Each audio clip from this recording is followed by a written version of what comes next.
within ISOC-DC. We landed on executive manager, but I don't think that's going to stick. So, but yeah, I am doing some of the day-to-day stuff with ISOC-DC to make sure that events like this happen.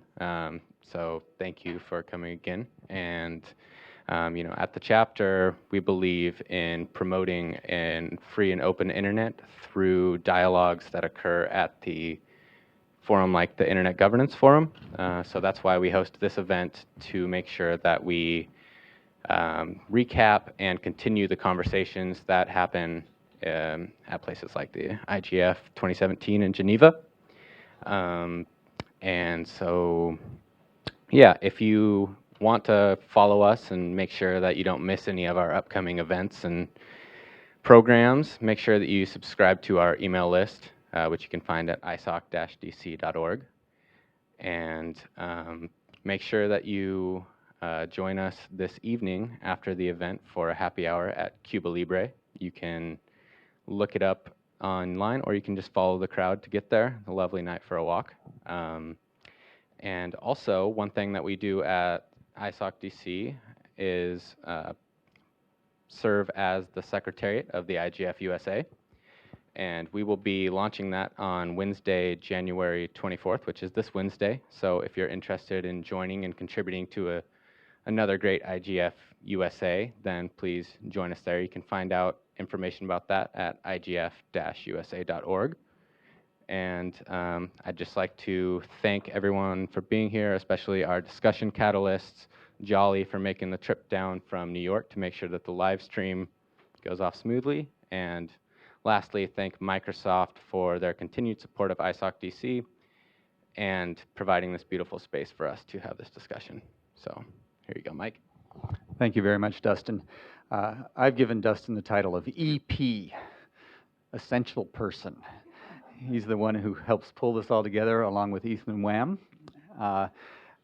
We do about an event every month like this, and then in addition, we usually do a happy hour or a brainstorming breakfast to determine the kind of topics we'd like to discuss. So please do get involved. If email is too 20th century for you, we also use Twitter. So ISOC-DC is a way to keep track of what's going on.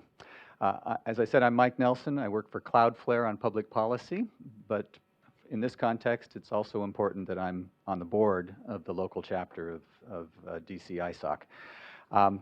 We organized this event to look at 3 very important international meetings that happened in the last 3 months. The first one was over Thanksgiving in New Delhi. It's called the Global Conference on Cyberspace, the GCCS. I was fortunate enough to go to the one in 2015 in The Hague, and it was an exceptional conference. The one in Delhi was exceptional for other reasons. It brought in a lot of key players from the developing world. And one of the speakers who wasn't able to be here today, Rob Strayer from State Department, was at that meeting. And unfortunately, because the government closed down, we're unable to have Rob speak today. But he wasn't essential employee. So he won't be here. But we do have an abundance of great speakers, both here on stage and in the audience. We also have people who went to Wuzhen, which is a small, actually it's not so small anymore, but it's a town in southern China. It's the Venice of China. It's this beautiful 300-year-old town with canals rather than streets. And for the last 4 years, the Chinese government has convened a very important global meeting there. Bob was there. A couple people in the audience were there as well. And we'll talk about that conference. But most of our discussion will focus on what happened in Geneva just before Christmas.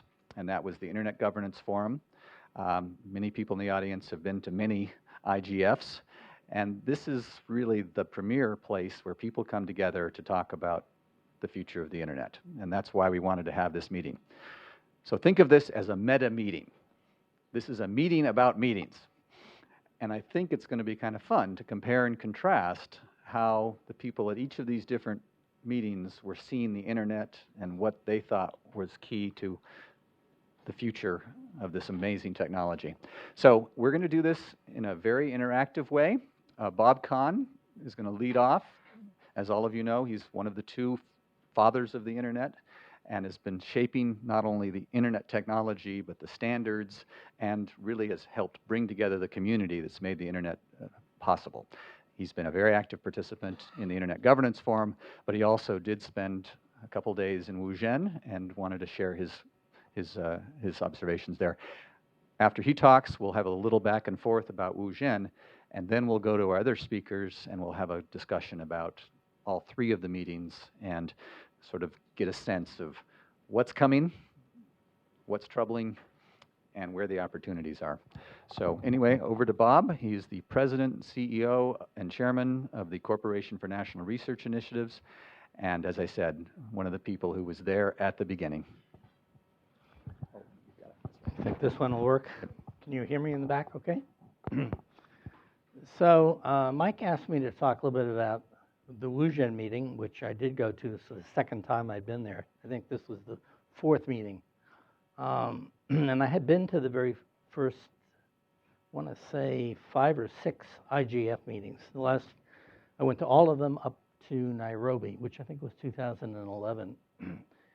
And I give you my impressions about what happened back then, what's happening now, and sort of how that maybe even links to other things. I did not go to the meeting in Delhi, although I've been very interested in that subject for a long time.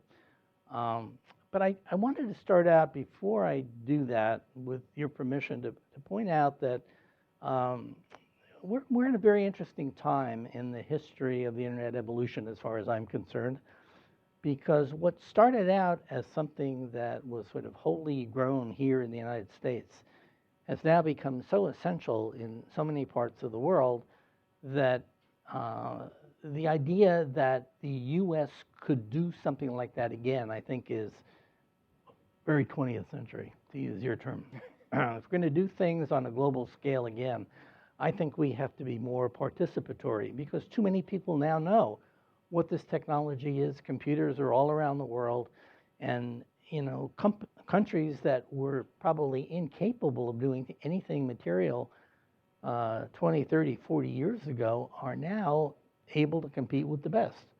And so we're seeing a lot of interest in development, not only in China, but in India. I've been to South America. There are some interesting developments there, even maybe Mexico.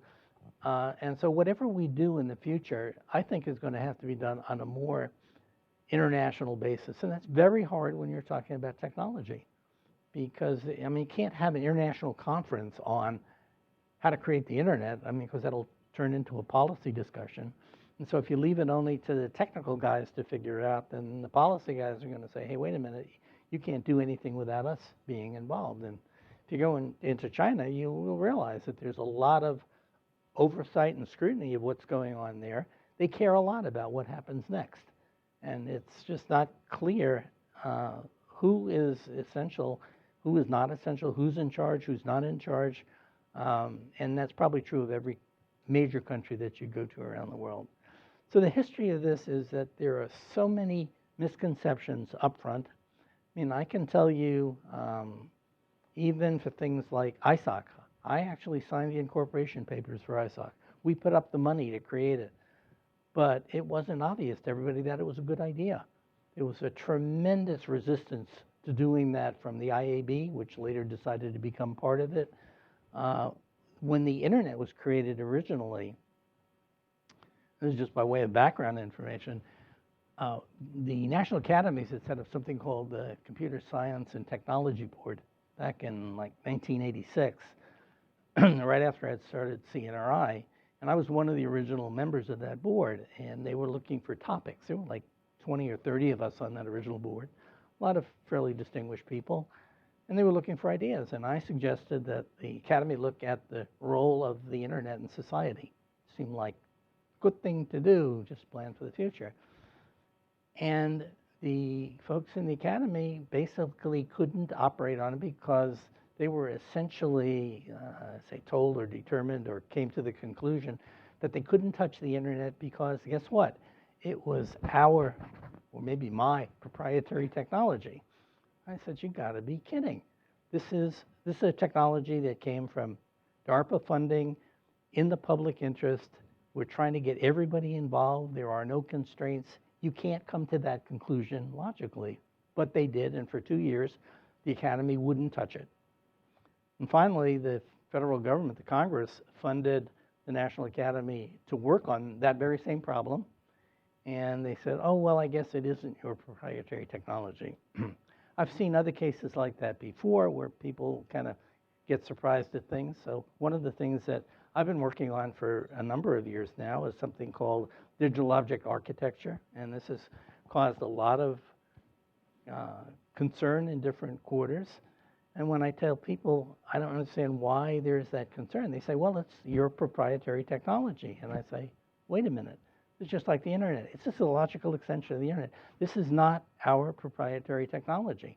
This was work that was funded by DARPA, just like the internet. It is something that we are putting out in the public interest, including getting libraries involved and all kinds of other different groups. And oh, by the way, parts of the federal government had a role in causing this to expand around the world. I won't belabor that right now, but it came right from the White House in the Bush administration, and it was sustained for quite a while thereafter. So it's a really interesting idea. I basically think you should take a look at it very carefully because it's got so many attractive features. And what I fear is that other parts of the world are going to see the benefits of it before we do here because there is so much competition going on for who's going to be in charge and who's going to control it. And it shouldn't be that way at all. I mean, I can tell you in the early days of the internet, we tried to get AT&T involved in working with us. AT&T was the 800-pound gorilla in the room, if I can say it that. They were the big established carrier. We had really one of them. And they didn't think this was going to be a business opportunity, in my view. And so they declined, but they were perfectly willing to sell us 50 kilobit lines, which are brand new at the time. So they kind of, had a little business opportunity, and they figured the researchers want to play, let them play. In 1987 or 1988, after the split of the Bell system, there was a meeting in Belcourt. I was the only non-Belcourt person at that meeting. And they had suddenly discovered this thing called the internet. It was kind of like climate change, just sort of seeping up, rising, and they didn't know where it had come from, or at least they said that. They probably did know. They didn't like it one bit, and so they were promoting something called Sonnet ATM, Sonnet being a local muxing system, and ATM, asynchronous transfer mode system. It was a different way of doing packet switching, but one kind of network. And so we had a meeting at Belcourt, the purpose of which was to figure out how to kill the internet. This was not my idea. This was their idea. Bob, can I bring you back up to the Wuzhen meeting? Because it's the same tension, right? It's between the people who want distributed technology, open and free, and people who want to have some control. I was fortunate enough to be in Wuzhen 2 years ago. I remember. And there was really a fascinating interplay between some of the heads of state who were there from certain Central Asian republics who really wanted to kill the internet. The Chinese, who clearly wanted to control it, but make lots of money off of it and understood that they needed to let it free so that could happen. And then some of the Americans who, of course, were of the different model. How did things play out this year? Was the same kind of dynamic? I think the main thing that's different between now and then is that there are more places in the world, technological entities, policy groups, governments, that know a lot more about what we're talking about than ever did before and want to have their fingers in the mix. And so it's more complicated. And, if you would ask me, would we have ever been able to create the internet if we had had to deal in this kind of a world in 1972 or whenever? I would say no, never would have happened. And I think the reason it did happen was because a bunch of researchers sort of got let out of the cage, did their own thing, and created this thing that people then said, well, it probably won't lead anywhere, and it kept growing and growing and growing until here we are today. Well, that's the key, is that everybody thought it was a $10 million opportunity, not a $10 trillion opportunity, I guess. Well, It's the same way blockchain has grown to what it is How many people have been to Wuzhen for one of the 4 meetings? Okay, Patrice. I'm going to turn to Paul and let him share a couple of experiences because he was there, and you can introduce yourself. Thanks, Mike. Paul Trailer from Eurasia Group. Yeah, I think Wuzhen has become this sort of this platform which China has been using deftly to get across its vision of the future of internet governance, and I think that's probably a good thing that there is that opportunity. I think the problem is that it's been viewed by a number of Western governments as something they're not at this point willing to participate in fully. I think, though, there are this year in particular, there was a tremendous foreign presence there in terms of U.S. companies and other companies there, and I felt like the dialogue was less political and more focused on the technology. So, for example, the opening speech, which was given by Wang Huning, who's a close advisor to President Xi Jinping, focused surprisingly on data issues and things like cross-border data flows, which I think reflects the fact that the senior leadership in China realizes that these are important issues. So I think the conferences like this thing are at a crossroads. I think the next one will be really indicative and important to see how it evolves and who participates in this and what kind of real dialogue can come out of it. But I think it was a great chance to meet a lot of people and to participate in some very interesting forums that the Chinese side held, particularly on AI and some other key emerging technologies. So it was overall, I felt it was a good experience. Very good. Bob was telling me ahead of time that in addition to Bob, the other 3 keynote speakers were Jack Ma, Tim Cook from Apple, and the CEO of Cisco. Patrice, do you want to share your thoughts? Yes, I'm Patrice Lyons. I'm General Counsel to Corporation for National Research Initiatives. And I followed the Internet work going back to Vint and Bob in the early days and seeing how the digital object architecture has evolved. And that's one thing in Wuzhen. It was looking forward to new kinds of opportunities. And I attended several, for example, you mentioned AI. But that was a really interesting exchange. And I'd say a substantial portion of the panelists were from the United States. So from the first time I went in 2015 to now, the mix has changed. And instead of just more static types, it's moving forward to address new topics. Like Bob gave a talk, mentioned about the digital object architecture and actually how the blockchain are digital objects and how you can move this to a more complex situation. So yes, I was really impressed. And I was invited to the cybersecurity closed session. And there you had several representatives of U.S. corporations there. Some were looking backwards, and they were talking about how do you define terms, and apparently they've come up real short on how to come to grips with very important issues because they can't agree on the basic concepts. And so Bob, of course, would introduce what we're doing and how that could add to the dialogue. And there was a lot of more people were more receptive to looking at new ways of structuring information and how you include information in a program environment. Yeah, I think it's also fair to say some were looking for specificity and clarity and detail. And I think it may have been Jim Lewis from CSIS who basically said that the only way you sometimes get closure at these international meetings is by keeping things intentionally fuzzy. Yeah. And so there was this tension back and forth. My sense is that there's a lot of energy going into internet-related things in China. And this is just one example of it. I talked to Gary Shapiro, who runs the CES, and he asked how it was, and I said, a lot of energy over there, and his reaction and the body language was, well, there's a lot of energy over here too, when this CES, and he's right about that. But I think much of that was sort of presentations of what's going on from others around the world, much more than U.S.-centric. This was intended more to be Chinese-centric in some ways, but with so many people coming from around the world, it was more than that. Yeah. So I think they have pretensions to make this a sort of like a global conference, and it becomes a focal point for them, but it's so embedded with not only technology interests, but a lot of political overtones to it.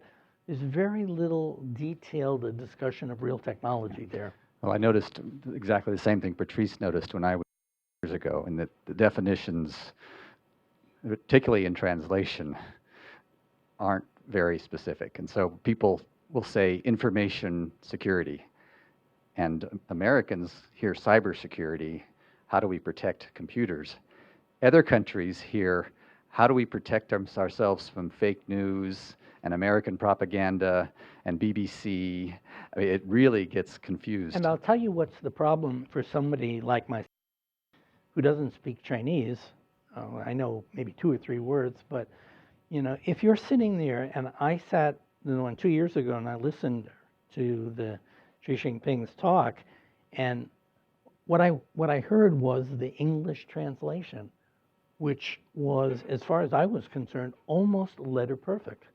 There was nothing to complain about it. Open, transparent, but I have no idea what the Chinese portion of it said. Now, if it was exactly the same, then he got a very bad rap in the U.S. Because he got a lot of negativity. On the other hand, I have no way of knowing one way or another. Well, Paul and company have been doing a lot of great work translating some of these documents and helping us get a firm. Yep, Patrice. Clarification. Actually, what I meant, several serious U.S. cyber people there at this closed session, and they're the ones trying to strike the deals that cannot get beyond ambiguity. Okay, so we're going to wrap up the Wuzhen real quick here. If anybody has any questions about the Wuzhen, Jolly? Oh, just hang on a second. When I was setting up the live stream, I noticed there was no hashtag for the Wuzhen event. That's telling, and that's a good reminder that I forgot to announce the hashtag for this event. The hashtag is ISOC-Recap. So ISOC Recap, and anybody out there in webland can pose a question. We have somebody monitoring the stream, and if you do have questions, you can just Mike, use I just ISOC Recap, or you can also, ISOC Recap, and if you want, you can also include the handle for ISOC-DC. I just wanted to say, this one's probably still good. Even though I was at the Wuzhen conference for the full period of time, in the opening session where I gave one of the 4 non-political keynotes, and the last session that I stayed at, which was this private cybersecurity discussion, I spent very little time at the other meetings there, and I was, sort of given an opportunity to see some other things that were going on. And one of the most amazing things was a visit that we made to a local internet hospital in Wuzhen. And they apparently were set up to take care of people from, I don't know, hundreds of cities, I guess. They had something like 60 or 100 doctors that would take care of them locally, and they'd feed electronically all of the material back in digital form, and they'd get read out, and they'd get experts all together. It was pretty amazing. They had very few patients in this hospital. So maybe it's one of the safer hospitals to be in the world. But I was just very impressed by how they were. Now, we didn't see anybody actually treating patients. So I'm always concerned about whether you're seeing something that's, just for show or is real. But I think this was real, and I think that they have really set a milestone for dealing with remote healthcare. It wasn't just slideware. When I was there 2 years ago, they had a large conference center with about 150 different booths for all the major American and Chinese companies, but also for universities and other groups that were doing some very exciting things. This was not a demonstration. This was a real place with real rooms, and they got the tour of the place, so it was very impressive. And that's what I spent a lot of time doing, is seeing the other things that were going on around there, including a very marvelous show they showed one evening out there. They've got some very amazing artistic things that were, some of them produced probably by the guy who did the Beijing Olympics, which was pretty impressive. My problem was, as I walked on the floor, every 5 minutes, a Chinese person would stop me and try to get a picture of me because they thought I was Bill Gates. And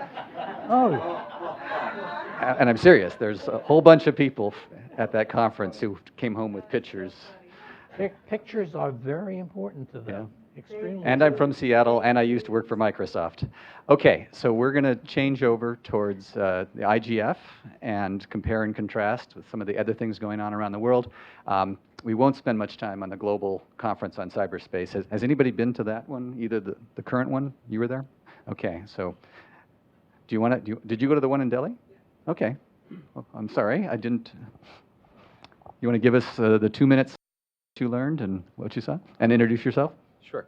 Ryan Johnson with Access Partnership. Yeah, the conference, I think, captured just how pressing, and I think this maybe will lead into the IGF for a second, how pressing the cybersecurity discussion is right now. And I think cyber at the IGF was also, the hot button issue. There were a lot. I'll let everybody else speak to how much activity happened there. The difficulty compared to The Hague, which I was also at, is that there was a lot of internal focus on domestic Indian issues that I don't think the Dutch had necessarily left that fingerprint on the thing. So there was a lot of Modi talking to Indians about what India is doing. And I wonder what that does in terms of the momentum and the continued growth of the conference. So I would say that's kind of in the questions to be resolved in the next year and a half as we move to wherever it'll be next. But beyond that, everybody was reeling from the fact that the UNGGE didn't reach its consensus in New York. What happens next in terms of norms and that state-to-state level cyber conflict discussion. And I think we walked away from there with as many questions as we walked in with, but it was good to have sort of an airing of all the positions, and I think that happened. Well, thank you very much. I didn't know you'd been there. I was a virtual participant. I literally was waking up at 3:30 in the morning and tuning in. The conference in The Hague was actually the best internet-related conference I went to in 2015, bar none. It was exceptionally good, and the videos are still available. The videos from Delhi are available, and if people want to understand what the real debate is, the final ministerial panel is worth watching. You had two mild-mannered ministers, Japan and Finland, up against the minister from India, the deputy minister from Russia, and a very passionate person from Venezuela who wanted to blame everything wrong with Venezuela and the world on the internet and the US. If you only have time to listen to one, listen to the Russian minister who explains in great detail why we need to have a UN treaty on cyberspace and cyber warfare and cybersecurity. You won't like the way he's structured this proposal, but it's really worth listening to because this is the debate. Do we need a top-down system to control the internet, or can we continue to let it go free? Thank you very much. So anyway, there are some great videos and some interesting discussions. And now, for the main part of the event here, which is a discussion with all of you. How many people have went to IGF Geneva? Okay. And again, I was a virtual participant in the middle of the How many people been to IGFs in the past? In Bali and Guadalajara? Okay, good. So, as I said, as informed as our panelists, but they're the ones who are going to get the discussion going. We have two questions that we're going to devote the most of our time to. The first question, which our panelists will answer, is what did you hear that really excited you at IGF Geneva? What was the aha moment? What was something that gave you hope? And then the second question, and then after they talk, you'll talk. And then after that, we ask the more interesting and controversial question, what did you hear that worried you? What is it that we better be watching out for? And we can debate about whether we need to worry or not. That's the fun part. So anyway, let me turn to our panelists. I'm first going to talk to Shane, turn to Shane Toos. Shane has about 7 different hats. I think she has even more than I do. Her first hat is as a visiting fellow at the American Enterprise Institute. She also has been the co-chair of the Internet Governance Forum USA for several years. She's also involved in the Congressional Internet Caucus as the vice chair of the Education Foundation that's affiliated with the caucus. And you can explain all the other hats. All right, that's enough hats for the Okay, moment. so 2 minutes on One thing I do want to reiterate. What did you get really excited about? And as Dustin pointed out, we are having our organizational meeting for IGF USA this Wednesday. So there's information on the web. Grab either Dustin or myself afterwards if you want to have more details. We'd love to have you all engaged either in person or remotely. Going to IGF Geneva, I would say it was very interesting as to which room you went into. People that were from more established groups, and realizing you have academics, civil society, technology groups, business constituency, and users there. The more established groups were still talking about connectivity.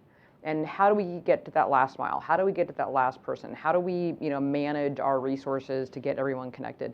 If you went into the youth groups, which quickly became my favorite, and I found myself running into them, is they were talking about collaboration. They were talking at a different level of, to them, the connectivity was given. Let the older people figure that out. They'll get there, right?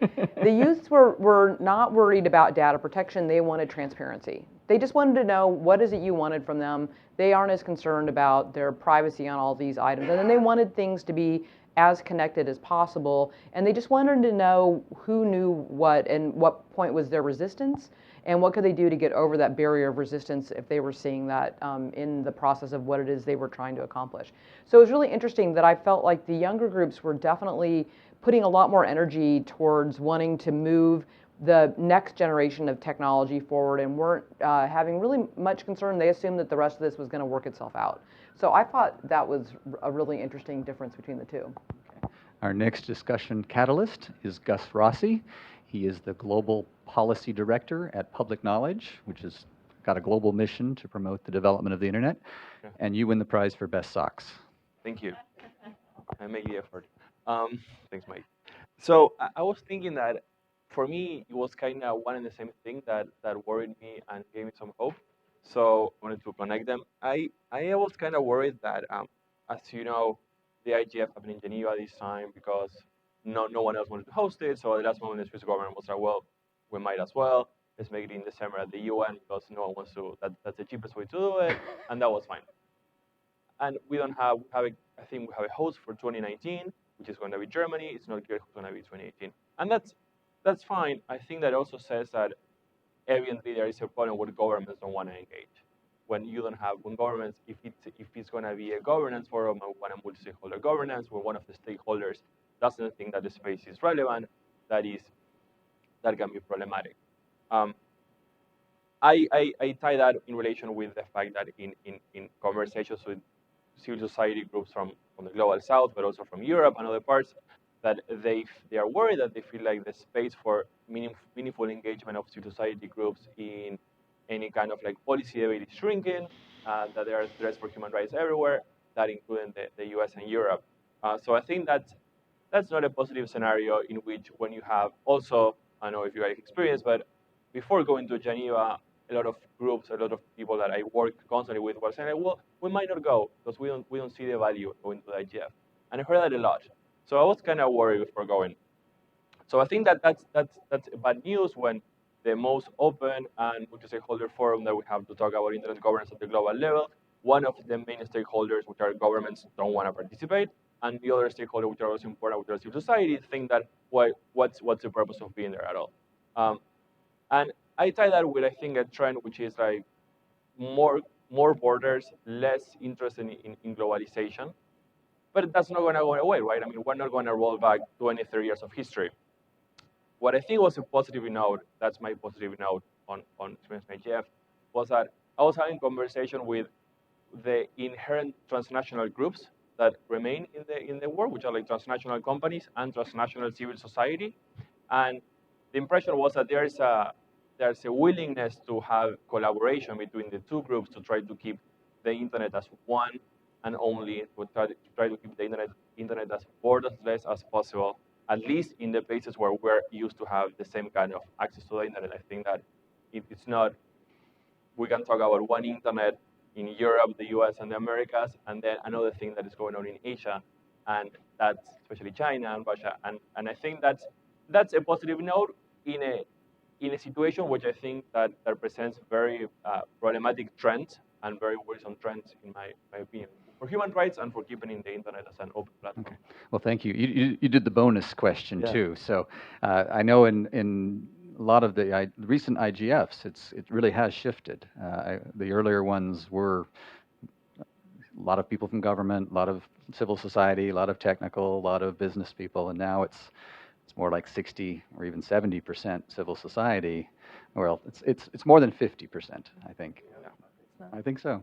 Anyway, it depends on how you count people. Some people have 3 hats. They're from the civil society, but they are techies, and they used to work for government. But there's it's not an even distribution like it used to be.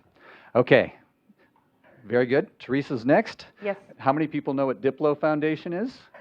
Those of you not raising your hand have got to go find out what it is. It's an incredibly valuable source of information on internet governance. They're based in Belgrade, in Malta, and around the world. And in Geneva.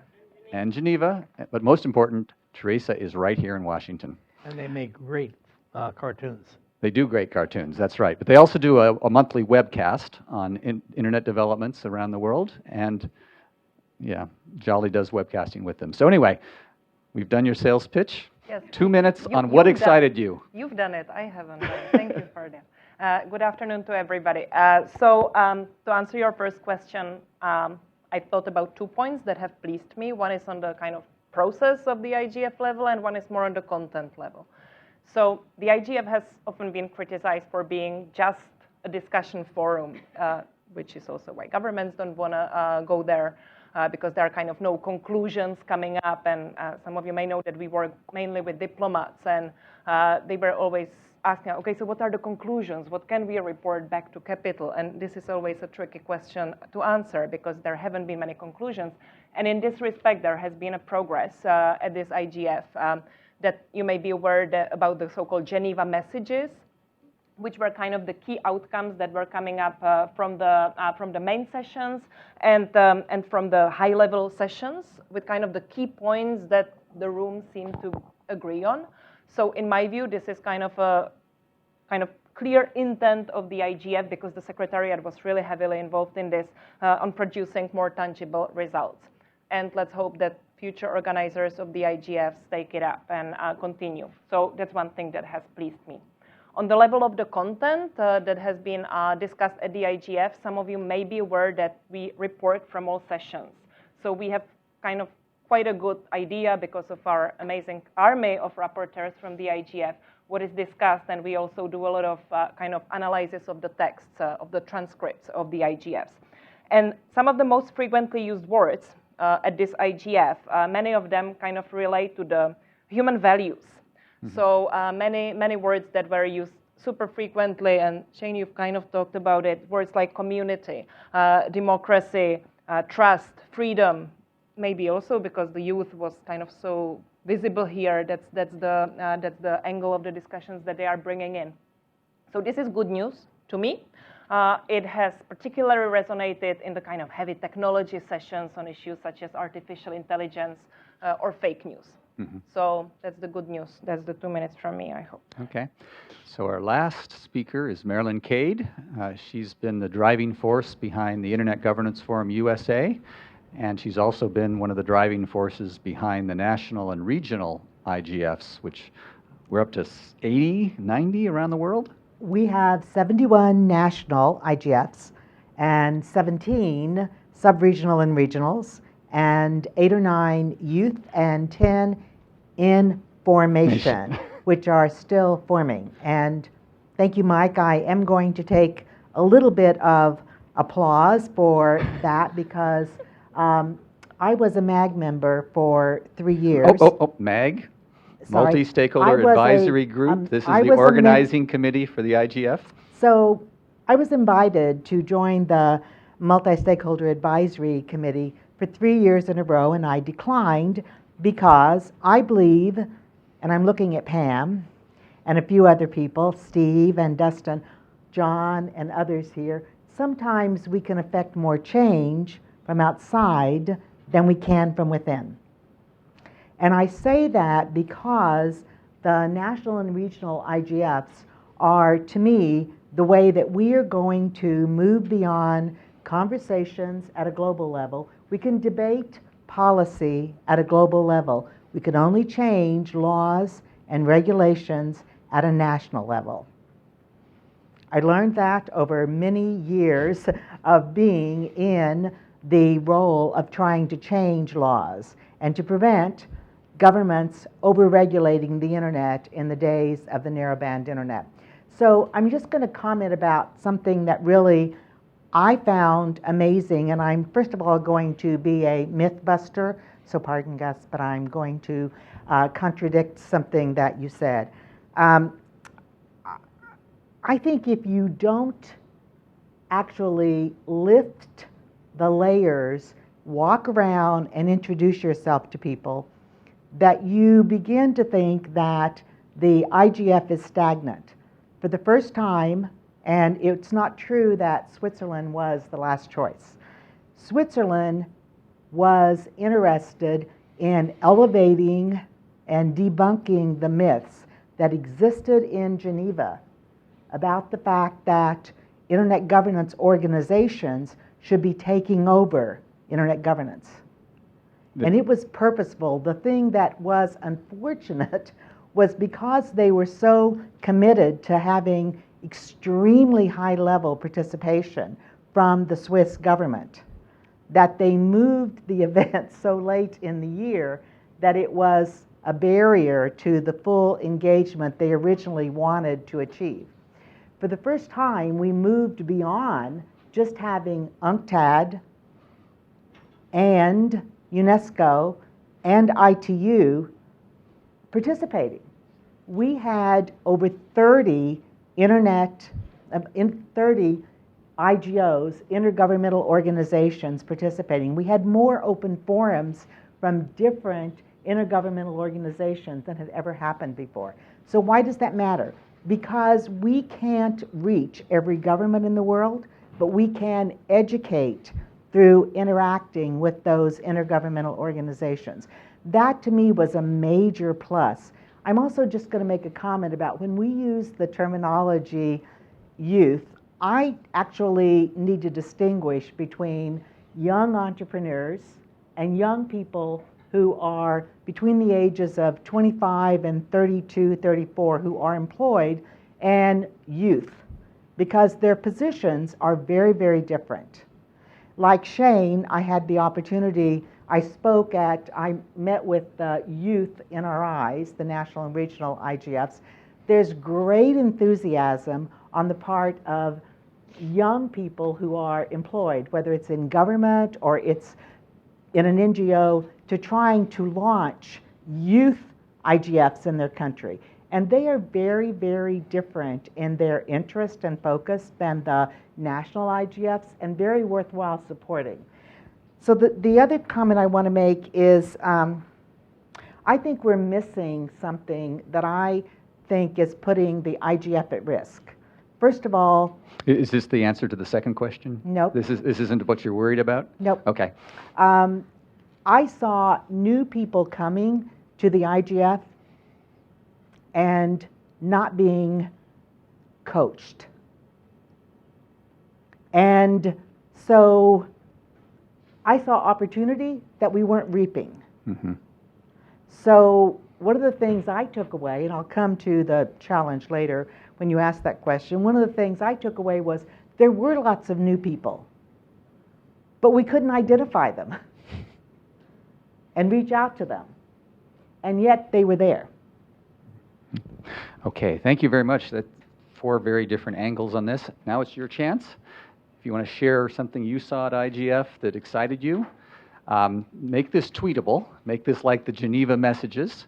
But I'd love to hear if anybody either has something they want to add to the list we've already heard, or if you want to follow up with the speakers or with Bob on something they said. Okay? Okay, and introduce yourself. Steve Del Bianco. I was surprised to see civil society in such abundance acknowledging the innovations and competition of online platforms that we're bringing to their countries, but complaining that these platforms failed to deliver economic and social justice that they felt they deserved. Okay, other highlights? Other good news coming out of Geneva? Hi, Judith Hellestein, ISOC-DC, also many other hats. Like Mike says, I think there were a couple of good things that came out of it. One of them is I worked with the coalition that Gus and others, and that was spearheaded by Article 19 to bring together a whole bunch of different civil society groups to try to work together and collaborate. And I think that's a great idea, not just at IGF, but like most of the other international conferences that are going on, and to people to meet together and work together. But also, other good things is I work with a bunch of people who were doing indigenous community networks in indigenous areas, and then also on accessibility. And I think that's, if you're looking at the bad, that something that needs to be changed is the issue that was highlighted there on accessibility, where they're using a platform that makes it very difficult for people with accessibility challenges to participate. And so I was working to help them change that platform and looking at some other platforms that will be more inclusive so that we really could get everyone who was not there in person to participate. I think that's a really important point. There's a lot of effort going into making remote participation easy, and I found it quite easy not only to listen, but actually to speak to the audience and ask questions. But if you're blind or much more difficult. Okay, do we have a question from Twitter Sphere? Okay, this is our remote moderator, Aaron Walk, who works for Cloudflare. Yes, remote moderator and member of the youth. So we have a question from Jane Coffin, and she says, how do the IGF, how can we make it more accessible to the youth and bring them into the debates more, which we addressed a little bit.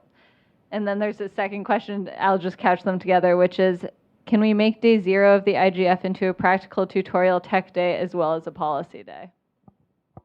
Okay, for those of you who haven't been to IGF, day 0 is often interesting days. They have half-day and all-day sessions organized by outside groups. It's not technically affiliated with the IGF, but people are there, so they take advantage of the fact to gather some interesting people for very interesting discussions. The jet lag recovery day. Right. I've been very involved in GigaNet, which is an academic group of people who study internet governance, and they do a very good day 0 event. So anyway, who wants to take on these two questions? Can I take the first question? Sure, go ahead. Accessibility.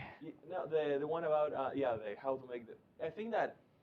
Accessibility for youth. Yeah, right. We're talking about that today in my office tour with Katie Watson, who was also like there as a youth, and she was saying something that I think was really interesting, which was that the way to like incorporate the youth is like to bring them to the other conversations and the grown-ups panels. If you only have conversations, if you segregate them, then the conversations becomes not totally irrelevant, but certainly less impactful because you are not like incorporating those voices. So I think that a way to do it is like try to incorporate those like young voices to any kind of panel, any kind of conversation that we have, and then defining what is the line of like the youth, right? If under 30, under 35 would be great for me, but I think that that's also like that's an important part. Otherwise, it's like bringing people, and the positive thing about bringing the youth and having like panels like the youth and the IGF is that they bring different voices, but also if those voices are only talking between them with no experience, with nothing with no background to add, that can become very limiting, both for the outcomes and for the education and like the personal development of the youth involved. Okay, anybody else want to take on the first question about youth involvement? Okay, Teresa. Yes, please. The best capacity development happens by immersion. So if we want to really bring capacities of the kind of future leaders in the internet, it happens if you bring them to the meeting and let them experience it. We've been fortunate enough this year to have certain projects that enabled us to bring many people in, be it our rapporteurs, being the remote chairs, and they have loved it because that's an amazing opportunity which doesn't happen in any course training. So I would just like to appeal to any possible donors that have the resources to really consider, giving resources to making the IGF accessible in the sense of putting aside funds to really bring people to travel around and participate. And super shortly, I was in one session on capacity development, and one question was exactly about this. So what do we do, the young people, when we come to an event? How do we get possibly to the panels? And the moderator of that panel said, okay, that's your opportunity. Come and take over. And it was a young guy from Indonesia. It was a kind of brave thing to do, but he really stepped up. He went to the desk, the moderator sat down, and he kind of took over the session. And that's again an immersion, and it worked well. I was going to say, it's a lot easier to get youth to come to your meeting when it's in Geneva and people can take the train as opposed to Bali. But for this guy, I guess it would have been easier in Bali. Okay, Marilyn, same question.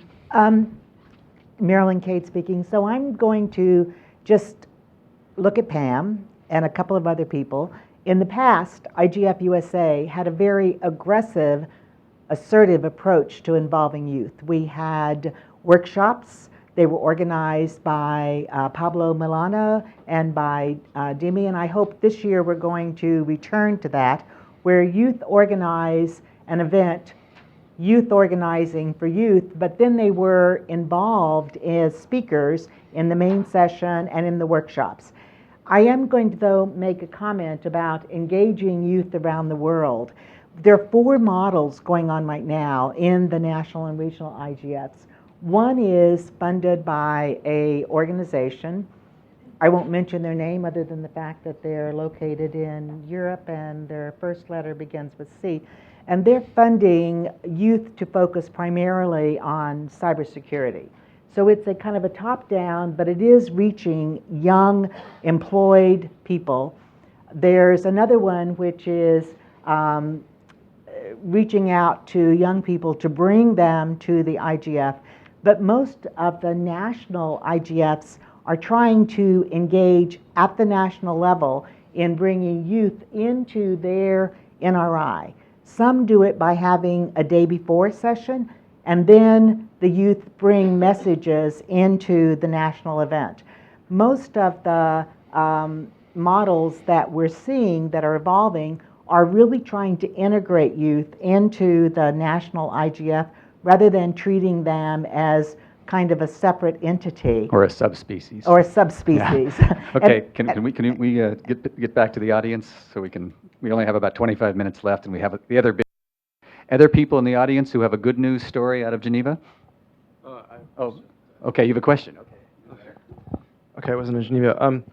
I'm curious about, I'm Troy Edelin. I'm with an NGO called FHI 360. I'm curious, so if you go back, as far as I understand, the modern internet governance system was founded with WSIS Tunis in 2005, right? And so that was divided, that's where... Bob just explained where the internet came from. Well, aside from his mind, but in terms of like the division of labor for discussions and cooperation around hardware, internet protocols, the creation of the IGF and so on, I wonder if if you observed in Geneva whether or not any newish technologies are challenging the division of labor in the formal internet governance system. So like data sovereignty, IoT, right to be forgotten, the personal ownership over one's data.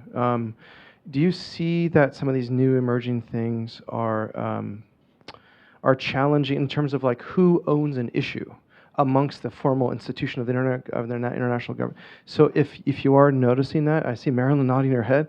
Which technologies are kind of emerging to be sort of like homeless or contentious? You know, like multiple.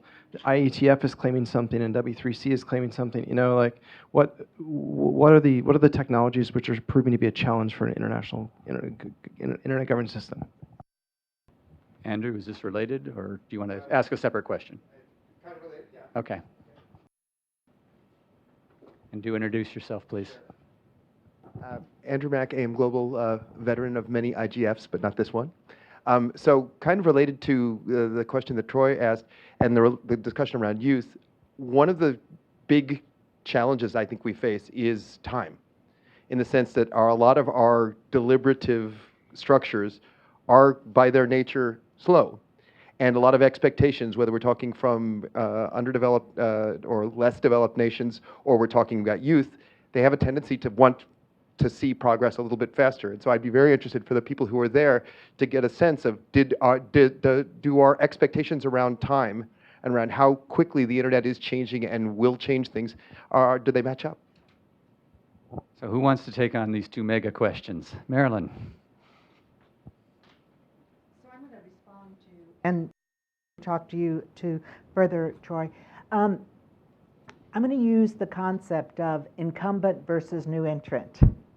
So the incumbent in this space, in some cases, is either WIPO or WTO or the International Telecommunications Union. And, you know, they're all trying to advance how they are relevant. They're not alone in this. UNCTAD, others.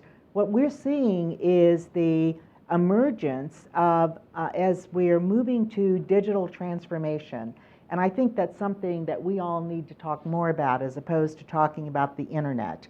I think we need to talk about the fact we are moving into a truly digitized environment where everything is taking advantage of high-speed communications and improved processing, lowered cost, but also accelerating the need for electricity and for digitally competent users. And we're not addressing that. And I think that's, you know, to get to the major challenge that I see, Mike, that to me is the window of opportunity that we need to be grasping, because these incumbent organizations are also struggling with this challenge. And if the IGF doesn't step up and have better funding and have more engagement, then we're going to see, right now we already have the ITU trying to move into, you know, they're competing with the IETF, they're competing with IEEE, and it's a kind of a gap that I think we need to be thinking about. How do we step up ourselves so that we are fulfilling this and not leaving it as a vacancy? So to add to So that, okay, I'm going to ask each of you to answer your challenge question next. But Shane, you had I guess a key a question? little bit of both, because I misunderstood something that somebody said on a prep panel for an internet governance thing we have coming up at the State of the Net on Monday. And it was Sally Shipman, and I thought I heard her say, governments need to stop dating and the process and commit. And I was like, what? And then I realized she didn't say dating, but it was so perfect. I didn't want it to change. I mean, I was like, she said debating, but I was like, you know what? Actually, that has been what they're doing, is this kind of internet governance thing is they flirt with it, and then when it doesn't work for them, they walk out. And that's been part of our challenge is, you know, the businesses are committed because they want this to work. Civil society wants something from everybody, so they show up in the room. The academics have been studying this for a long time. Government's not so sure they want to hang around. So that is part of our process. In my misunderstanding, I thought she really hit on something, which is the level of commitment that we have from the government to this process to keep everybody else coming to the room. I have to be very careful here, but to build on Andrew's point, but the governments don't have a one-night stand. They have a sort of a 3-year stand. Right. And then they walk away. Yeah. Mm-hmm. Okay. Teresa, your challenge. What I didn't like. What you didn't like. What do we have to be worried about? Yes, there were some things I didn't like, besides the fact that it was 1 week before Christmas. It has been said here, not many governments are represented. In IGF 2016, 20.5%, IGF 2017, 20.3%, so not even an increase, kind of the same. Yes, you said sometimes it's difficult for people like me to identify which group you're from. Are you civil society? Are you tech community? Yeah, but with government, you kind of shouldn't be having You can tell that, yes. a trouble. So the fact that the number didn't go any higher can be even more disappointing, because this IGF was happening in Geneva. Yeah. It was happening at a place where, you know, you have many governments represented through permanent missions. Again, the day didn't help. But I would have imagined that also, let's say, from the permanent missions to the UN in Geneva, there would be something that would shake up the numbers a little bit. Geneva should also be a smaller challenge, let's say, for people working on digital issues and emissions, than, let's say, Guadalajara to get to. Yeah, yes. As simple as that. Hang on a second. We have someone to follow. Just to follow up on that, the percentage change is irrelevant. Governments show up than last year? Because the percentage could have gone down because of the flood of civil society that arrived. You're right. I don't have the there, but it's a fair point. Yeah, sure. But still, like the distribution of the stakeholder groups. If we have an event that is dominated over 40% by civil society and with very poor kind of distribution in this chart by the private sector, by the tech community, by the media, 0.4%. Wow. Media. Yeah. Again, you probably would identify as a media if you're media. That is very sad. So my disappointment is that the governments maybe do not see value in attending. Well, the media all stayed home and watched the webcast, I think. Yeah. So yeah, what I think we might be seeing is like also in this respect some fight for relevance of the IGF, you know, to make it kind of worth the time. And there is a fight. I mean, Wuzhen was scheduled 2 weeks and, before with the other for a reason, right? There was a lot of things going on. Okay, Gus. Yeah, I wanted to flip the order of the questions again. And I wanted to make reference to a positive development I saw this year, not at IGF, but earlier when I went to Brazil to CGI, which is the Brazilian Internet Governance Forum. As you know, the Brazilian government is trying to remove some functions from CGI and move to Anatel, which is a telecom regulator. That relates as well with what you just mentioned about ITU. As civil society, we're trying to organize to be more influential in the multilateral process that is ITU, because we think that whether we like it or not, and we don't like it, it's going to have an impact on internet governance, so rather to be honest. But the thing I like about CGI was that even in a context that is completely against the interests of CGI, civil society groups and the private sector managed to find a partnership to have the same voice of what kind of internet governance they want, and to demand similar things to the Brazilian government. And in some respects, not fully, but to some extent, the Brazilian government, like Temer, rolled back some of the changes that he had in mind for CGI and Anatel, at least in the formal sense. What, again, connecting it to the negative side, if you connect that with the ITU, what you see is that some telecom agencies are using ITU to demand some of the competences that we would like to have in multi-stakeholder and more open bodies like CGI is or the Internet Governance Forum is. So there is a clear tension that is also playing at the national level. I think in the Brazilian case it was perfectly reflected, and I think as a positive note, it was good to see that there is a model which is sitting down and facing the problem, which is things are not going the way we like them. We need to tackle the debate, and we need to have the public conversation, which is what they had in Brazil, and I thought it was super interesting. Okay, Shane, challenges, worries.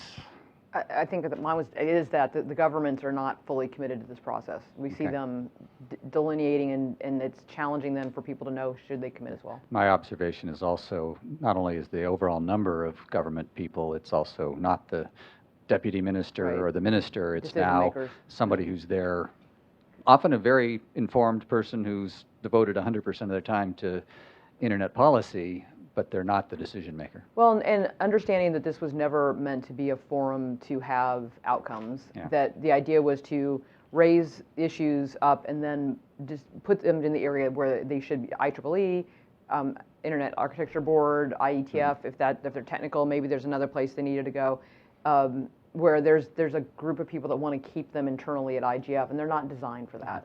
My experience is often the most useful conversations happen in the hallway. Always. And if always. Right. But if, you need the right people there. Just come pay for wherever you're going and then stay in the hallway. A quick thing, Marilyn? Yeah, two quick things. One thing that really disappointed me was the very low attendance and buy-in from business.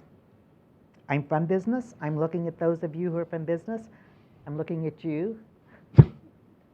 Look, we need to step up our act here. We need business from financial services, we need business from healthcare, and we need ministers. So, two quick things. Why didn't people from the missions come? I was in Geneva a month before, and I went to 12 of the embassies there. They had to go home for holiday. They had to go home.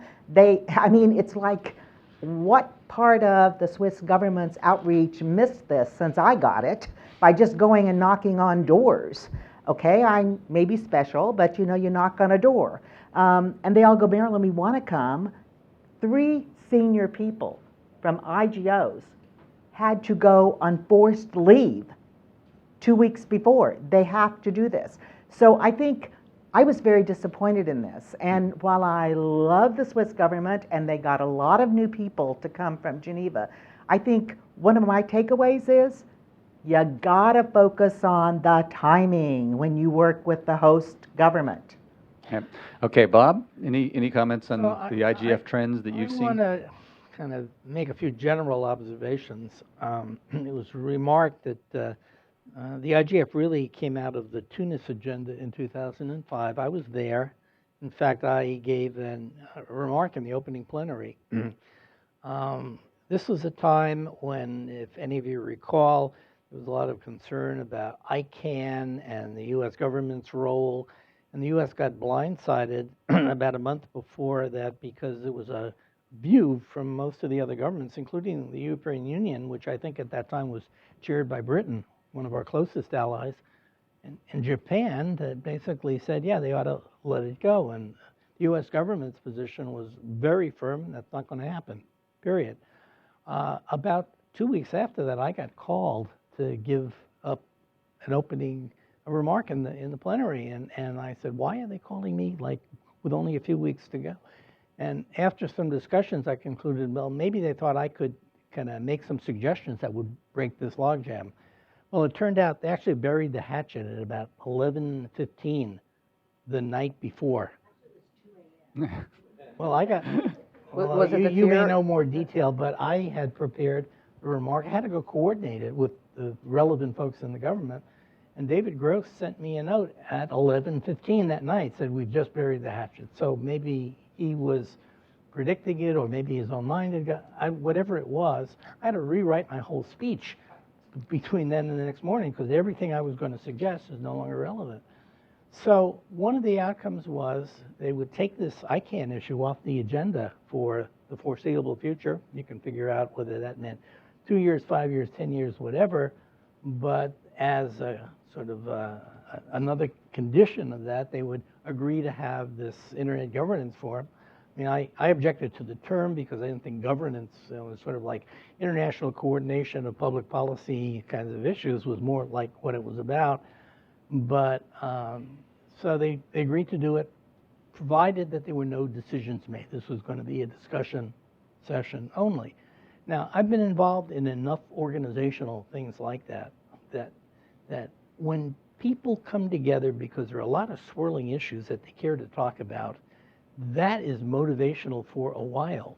But sooner or later, they say, well, okay, we're recycling. You know, what are the new issues? We're talking about the same old thing, and people tend to peel off at that stage in the game. Now, I want to give a shout out to Marilyn for all the work that she did on, you know, getting these regional and national IGS, because I can tell you that's one of the hopes that this can have some enlivenment going forward, because you can now have ideas that come up in different quarters that can promulgate it. And one of the things I've been pushing that's got a lot of very bad press for all the wrong reasons was this idea of a digital object architecture, which actually came out of U.S. government funding. And I gave one of the addresses at the African IGF meeting in Durban back in, I think it was like maybe October of 2016, and Chinkatai, who runs these now after Marcus stepped down, basically said, you got to come and talk about this at the IGF meeting. And I said, I'd be delighted to if you can figure out a time. Well, this didn't work because of all of what was going on in Beijing. I couldn't get there. But they actually had it on the agenda for somebody to talk from the Dana Foundation. And I think that was a very positive step, because there's so much misunderstanding and misconception about that clarifying would really be good. And so that's one of the things that I think the IGF has got to be most concerned about. What is the mechanism by which it stays vital? Yeah. And if it's, I mean, you talk about youth, but I think the issue isn't so much youth as new ideas coming into the mix and ways of talking about it that are productive for everybody concerned. Yeah, Marilyn will tell you, when we were on the MAG together, the organizing committee, I was the one who was always saying, but we've got to talk about this thing that none of you have heard about. And because none of them have heard about it, they weren't really willing to listen Which to thing Mike are you- Nelson talk about it. Which thing were you talking about? Everything from blockchain to the Internet of Things and the cloud of things, and Should have been promoting the digital object architecture. and content distribution networks, the kind of thing Cloudflare does. There's just a lot of tendency to do the safe thing. I've been giving keynote talks at blockchain conferences, starting with one in Washington almost a year ago, trying to explain to them the context in which this blockchain notion really arose. Yeah. And explaining it really is just a specific way of structuring a digital object. If I were from Intel and somebody's saying I have a particular way to structure memory bits in an Intel chip, it doesn't imply that they've invented the memory chip. And Okay, so we've got 9 minutes left, Bob. Mexico And I and promised the Australia. audience a chance to talk about their challenges, their fears, and we see lots of hands up already. So I'll go to you and then you. And please introduce yourself. Hi, I'm Kat Duffy. I'm with an NGO called Internews. And, Internews does and has for years brings large numbers of civil society groups, particularly from the Global South, to IGF, to RightsCon, to other leading conferences. And Madeline, I thought your point in particular on businesses was really compelling, because one of the things that I think that we are struggling with is that human rights actors, policy advocates on the ground tend to live in different spaces than technologists. And those technologists may live in different spaces than entrepreneurs. And in so many of these emerging economies, the overwhelming argument in favor of a free-flowing internet is not going to be, for example, free expression. It won't really be based in civil and political rights. It will be based in economic growth, right, and economic drivers. It's one of the best defenses we have against a shutdown in Cameroon, is that, the Silicon Valley of Cameroon is in the Anglophone region that's been blocked. But there are no funding mechanisms to get those emerging nascent entrepreneurs into these spaces. We can find slight funding, really still abysmal funding, to get policy advocates there. But at the moment, what we aren't developing are those really important local ecosystems of connecting technologists and advocates who are looking at these things from multiple lenses. And I think it's also then we're losing a lot of opportunities for effective, not necessarily youth engagement, but new idea engagement in these major venues, because we're missing such a huge swath of the population in the sort of newly connected and increasingly connected world. And so any ideas about how we can start narrating the importance of that or start creating structures for it, I would be fascinated to hear them. I had one idea that I shared at the final session of the IGF. They had an open mic, and I got my 90 seconds and said, you can't find anybody to host the IGF in 2008. Let cyberspace host it. And it would be very similar to what the Internet Society did with the inner community. They did their annual meeting in 7 hours.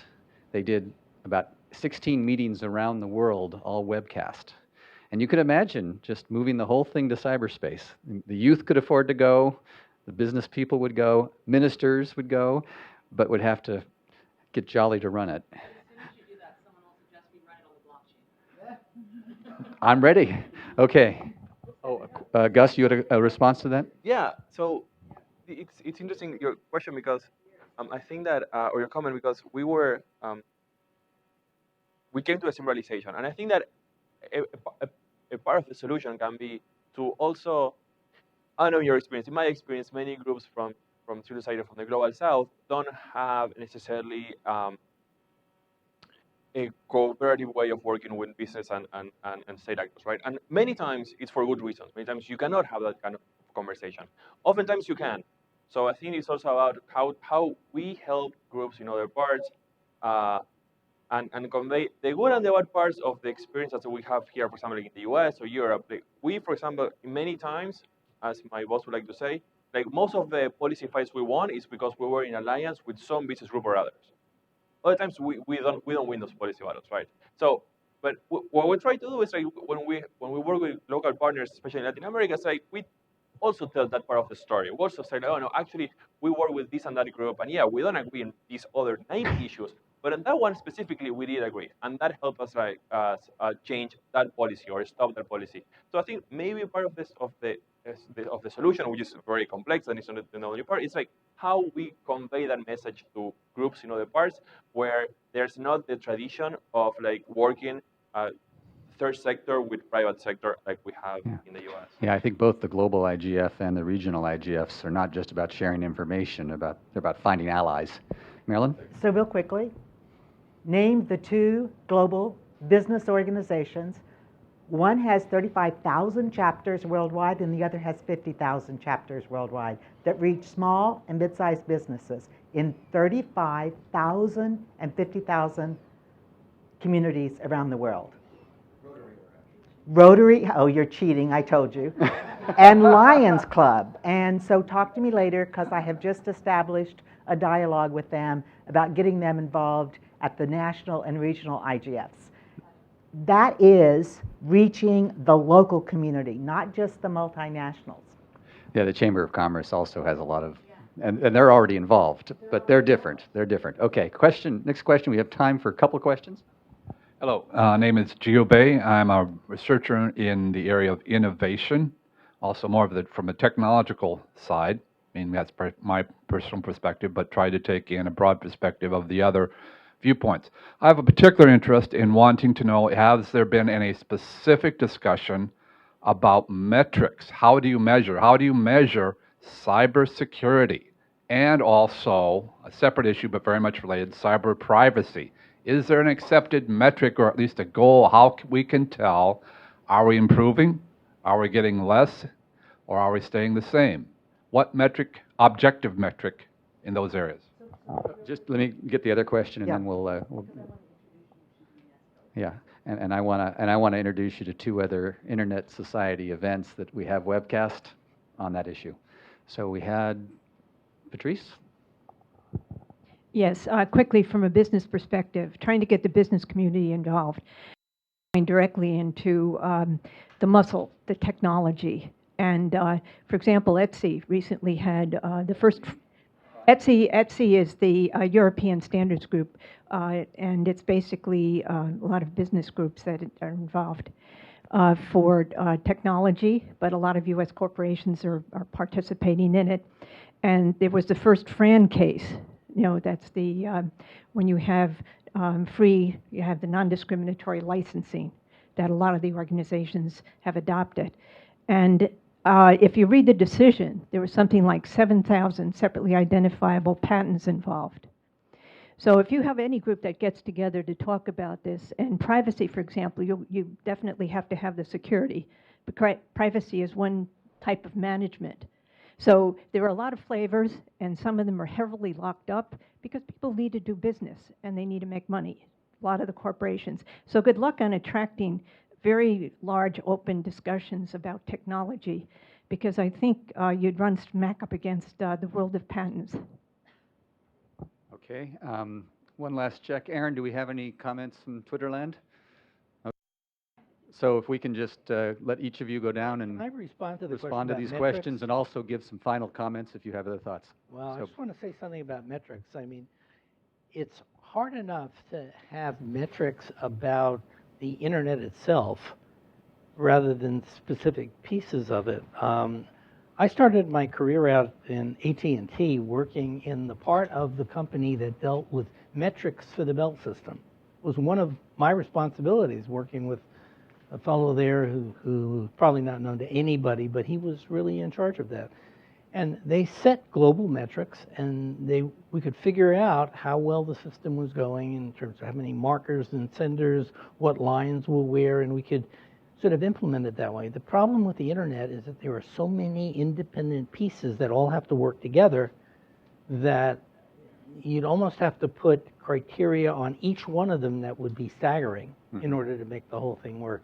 So just like the physicists, the Holy Grail is to find unified theories of everything.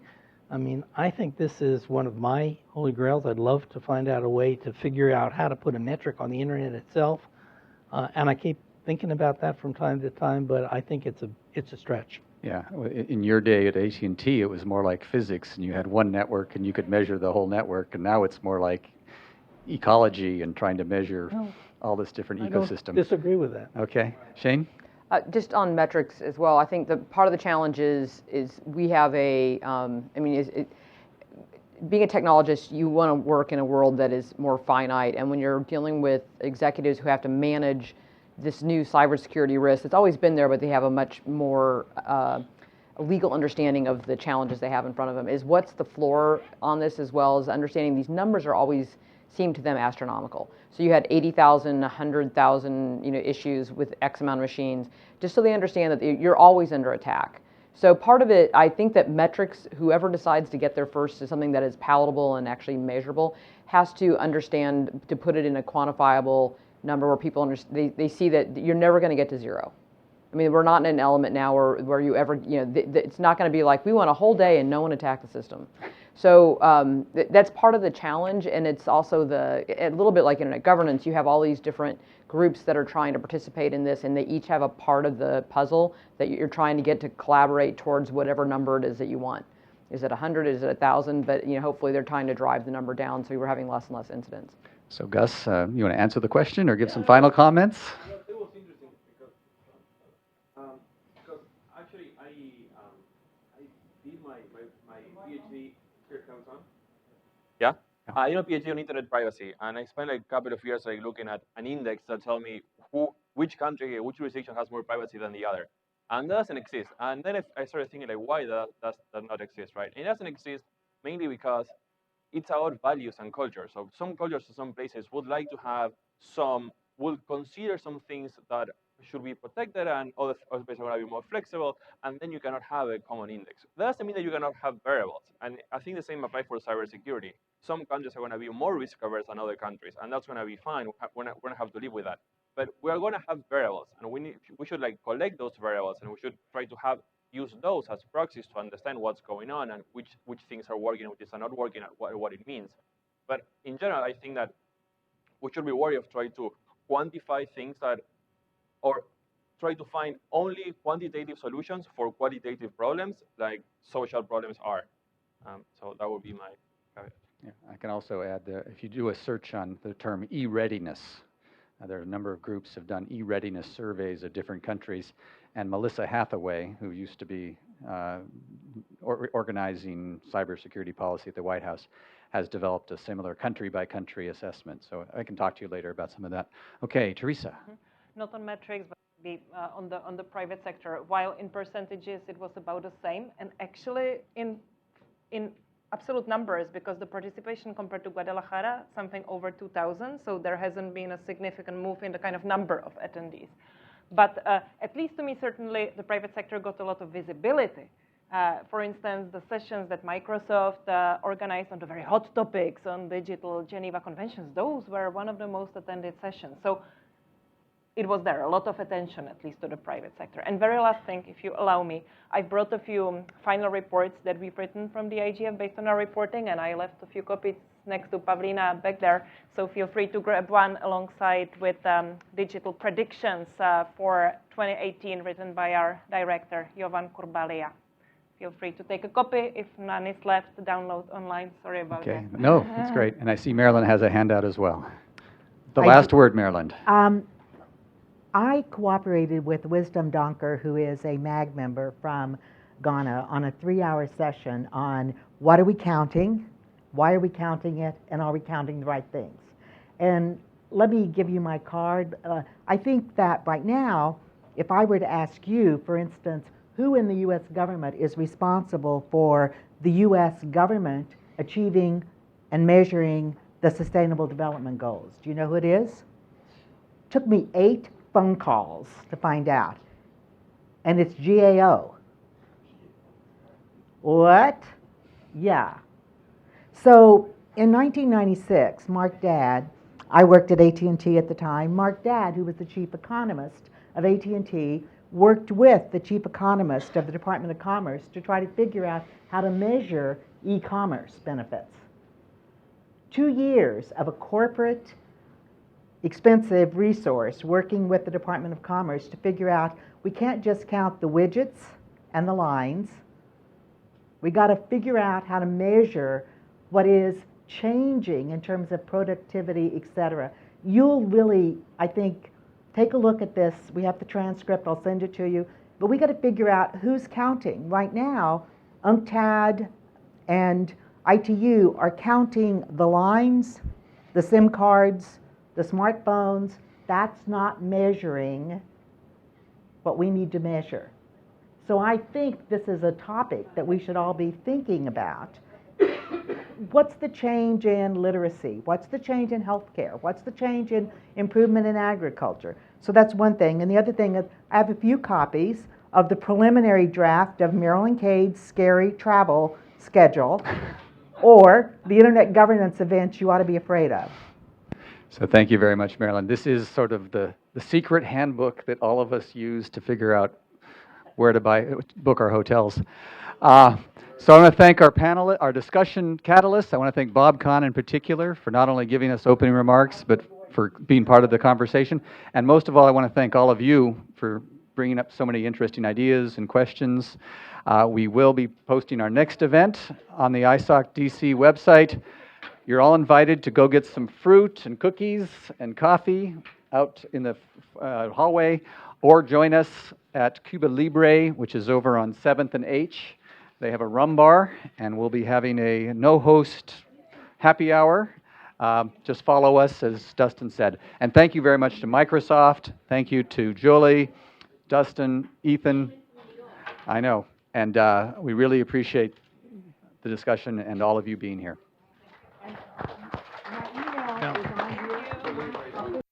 Be good. I hope you don't mind me pointing at your socks.